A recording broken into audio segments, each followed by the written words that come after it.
Good evening, visitors. Welcome to the Australian War Memorial's last post ceremony. My name is Troy Clayton, and joining us today from the Australian Army is Corporal Jeanette McNeely. We warmly welcome the family of Private Stephen Joseph Morris, whose story will be told shortly. We welcome the veterans who have served, those that are still serving, and the families that love and support them. We also acknowledge the members of the RSL and Services Club Association, RSL Victoria, and RSL Queensland, who are watching the ceremony broadcast across Australia. During this evening's ceremony, wreaths will be laid at the base of the Pool of Reflection by visitors as well as students on behalf of St Patrick's School, Camperdown, Victoria. Please stand and join in singing the National Anthem.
Thank you, students. You may be seated.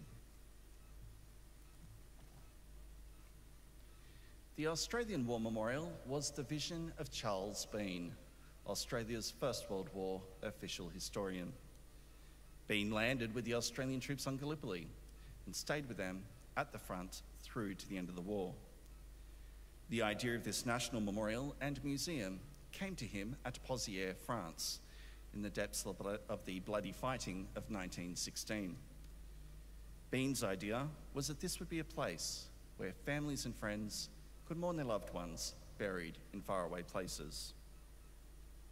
It would also be a place that could help all Australians understand what these men and women had endured and what they had done for us. Bean's vision, to which we remain true, is best expressed as inscribed in the entrance to the memorial's galleries. Here is their spirit, in the heart of the land they loved, and here we guard the record which they themselves made.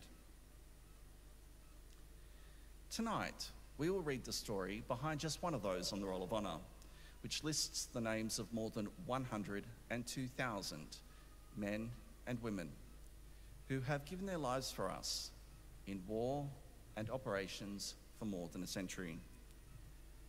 But first we present a lament, Flowers of the Forest. Wreaths or floral tributes will now be laid at the base of the Pool of Reflection.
Today, we remember and pay tribute to Private Stephen Joseph Morris.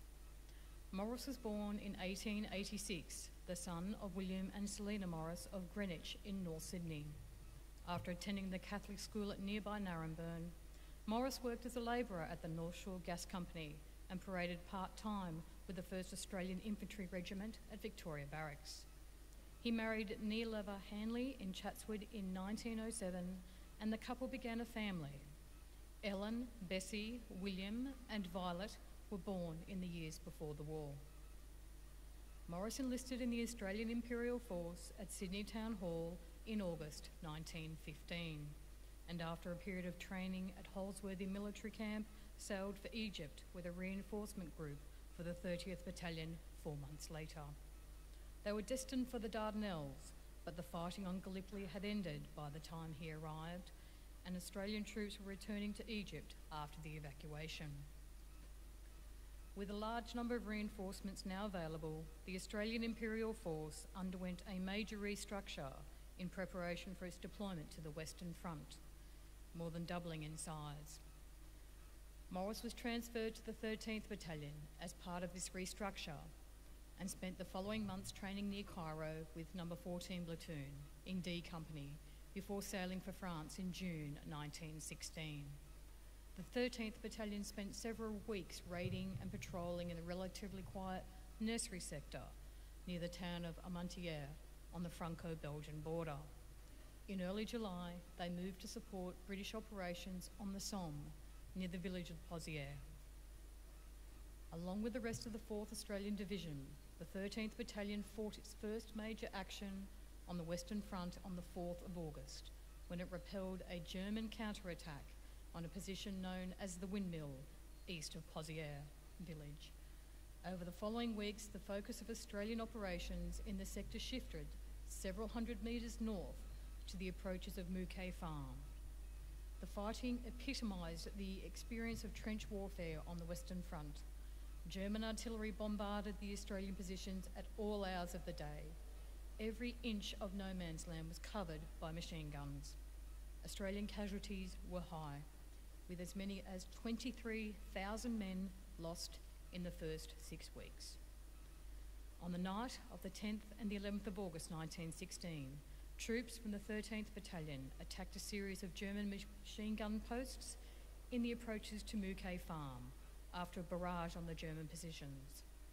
Although the Australians succeeded in capturing the positions, German artillery responded with a barrage of their own and a series of determined counterattacks that made use of the thick fog that had descended across the battlefield. According to eyewitnesses, Morris was struck by pieces of shell fragment during the attack and was killed instantly. He was 31 years old at the time of his death. Morris received a battlefield burial, but its location was lost in subsequent fighting. His body was never recovered, and today his name appears on the Australian National Memorial at Villa-Bretonneux, amongst the 10,737 Australians killed in France who have no known grave. Stephen Morris is listed on the Roll of Honour on my right, amongst more than 62,000 Australians who died while serving in the First World War. This is but one of many stories of service and sacrifice told here at the Australian War Memorial. We now remember Private Stephen Joseph Morris, who gave his life for us, for our freedoms, and in the hope of a better world. Please stand for the reading of the Ode and the sounding of the last post.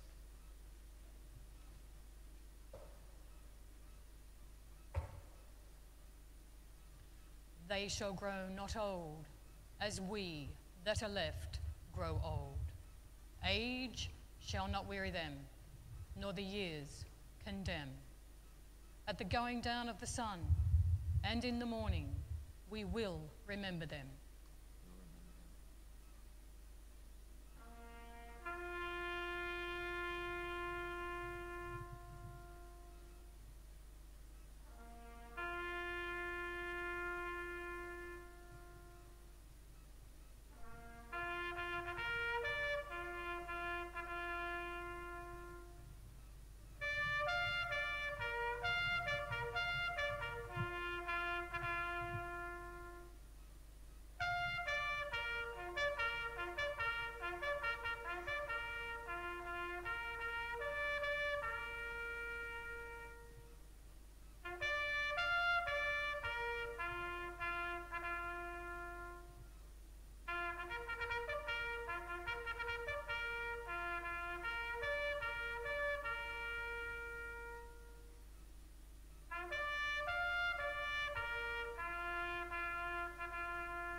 lest we forget.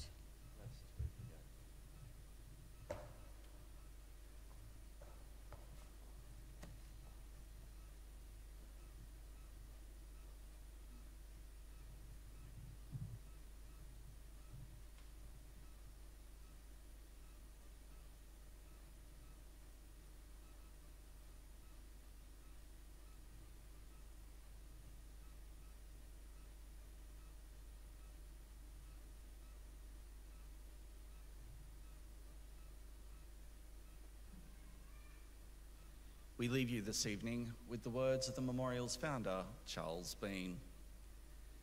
Many a man lying out there at Pozières or in the low scrub of Gallipoli, with his poor, tired senses barely working through the fever of his brain, has thought in his last moments, well, it's over. But in Australia, they will be proud of this. Ladies and gentlemen, girls and boys, that concludes the last post ceremony. Please feel free to visit the poppy display in the grounds as you leave. We thank you for visiting the Australian War Memorial and wish you all a very good evening. Thank you.